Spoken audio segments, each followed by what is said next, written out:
Welcome back.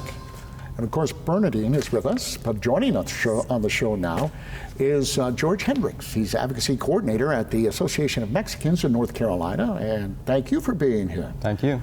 Well, let's start with you. Maybe you can tell us a little bit about yourself and your organization and what it does. So our organization, it's a nonprofit in Greenville, North Carolina. So we serve the Latino population across Eastern North Carolina. Our mission statement is fostering the appreciation of Mexicans and Latinos through actions of advocacy, culture, leadership, and education. So my role, my capacity at a Mexican as advocacy coordinator, I coordinate all the initiatives that fall under that advocacy umbrella.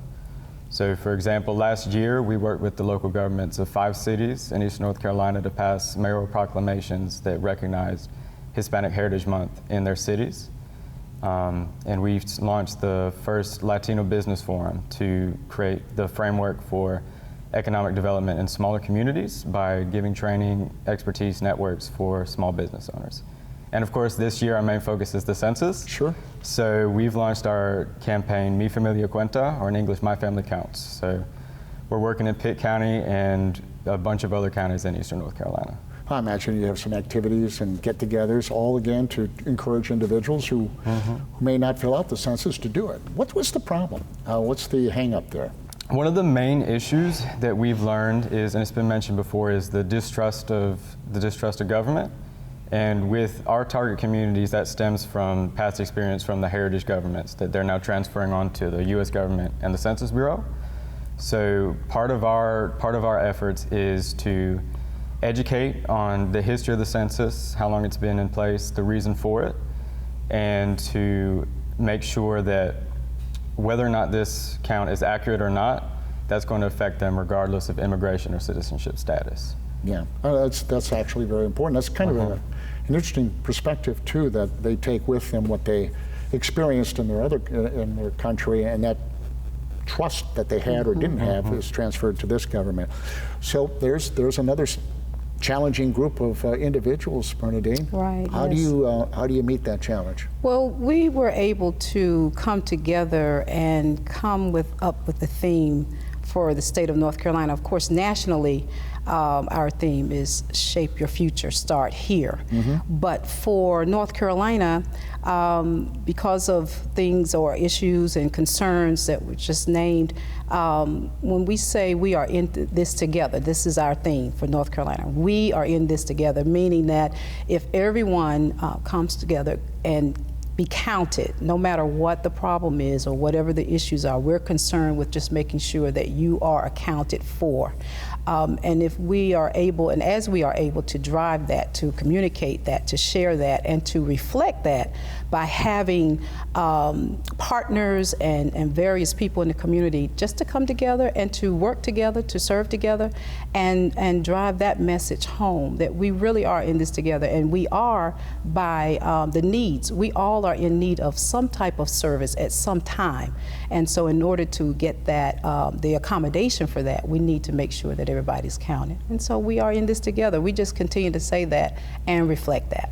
Well, George, speaking of counting, there's the Complete Count Committee. What is that? So the Complete Count Committee, it's a collection of local officials and community leaders, and their main focus is to assist in facilitating the census response in their area.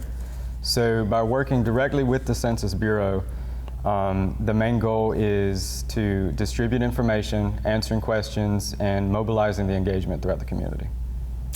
Do you have any upcoming events you want to promote right now? We have a lot of people watching. Yeah, so for the Mi Familia Cuenta campaign, our main 2 focuses are cultural events, and Amezcan has family reunification information sessions where we're able to reunite immigrant children here in the States with their parents or grandparents back in Mexico or Guatemala. So just now in March, next week, we have an International Women's Day event in Greenville.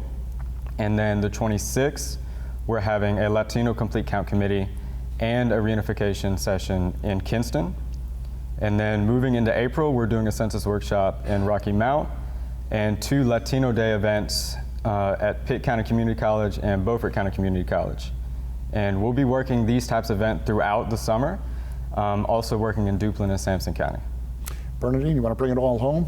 We don't have a lot of time. Yes, How are well, you going to get them to just be very counted? quickly, we have next week, in fact, the 18th, March 18th, we'll have an Interfaith Partner Summit, which will be our second one, but this one will be a lot larger in that we're partnering with the governor and Governor Cooper and his staff, and that will encourage all faith-based community members to come and to talk about the concerns and the issues around the census and why it is important and why we need everybody's support.